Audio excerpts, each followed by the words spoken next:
एक बार की बात है, एक पीपल के पेड़ के नीचे एक चिड़िया अपना घोंसला बनाकर रहती थी। एक दिन जब वो अपने खाने की तलाश में निकली, तो वह बहुत दूर चली गई, जहां उसे एक मक्के का खेत दिखाई देता है। और वह चिड़िया चूंकि बहुत दूर आ गई थी, तो उसने वहीं रहकर मक्के के खेत में दाने चुगने और खाने का विचार करती है। ऐसे करके कुछ महीने बीते ही थे कि एक दिन किसान आता है और सारी फसल काट ले जाता है। अब चिड़िया के पास खाने के लिए कुछ नहीं था, अतः वो वापस अपने पीपल के पेड़ के पास पहुंची, तो उसने देखा कि वहां उसके घोंसले में एक खरगोश आकर रह रहा है। जब वह उसे वहां से जाने को कहती है, तो वह मना कर देता है, जिसके बाद उस जगह पर रहने को लेकर उन दोनों में बहुत बहस होती है। चिड़िया कह रही थी कि वह बहुत सालों से वहां रहती थी।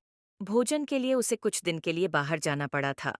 अब क्योंकि वह वापस आई हैं, तो उसके घर पर खरगोश ने कब्जा के लिया है।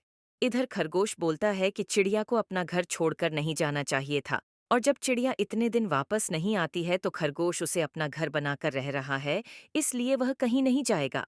दोनों में बहुत ज्यादा बहस होने लगी, जिसके बाद वह कई अन्य जानवर इकट्ठा हो जाते हैं और उन्हें समझते हैं, लेकिन दोनों किसी की बात नहीं मानते।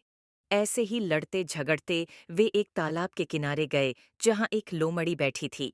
लोमड़ी दोनों को अपनी ओर आते देख आंखें बांध कर लेती है, जिससे उन्हें लगे कि वह ध्यान कर रही है। जब चिड़िया और खरगोश दोनों की नजर लोमड़ी पर गई और उन्होंने देखा कि लोमड़ी ध्यान कर रही है, तो वे उसे सच्चा मानकर उससे ही अपने विवाद का फैसला करने का विचार बनाते हैं। दोनों लोमड़ी के पास जाते हैं और बारी बारी अपनी परेशानी सुनते हैं। लोमड़ी आंख खोली है और उन्हें पास आकर दोबारा से कहने को बोलती है। जब चिड़िया और खरगोश लोमड़ी के नजदीक गए, तो उसने बिना देरी किए दोनों को एक झटके में मार डाला और खा गई। कहानी से सीख। कितनी भी बड़ी समस्या आ जाए, लेकिन कभी भी किसी अनजान पर भरोसा नहीं करना चाहिए, भले ही वह आपसे कितना भी मिलनसार क्यों न हो।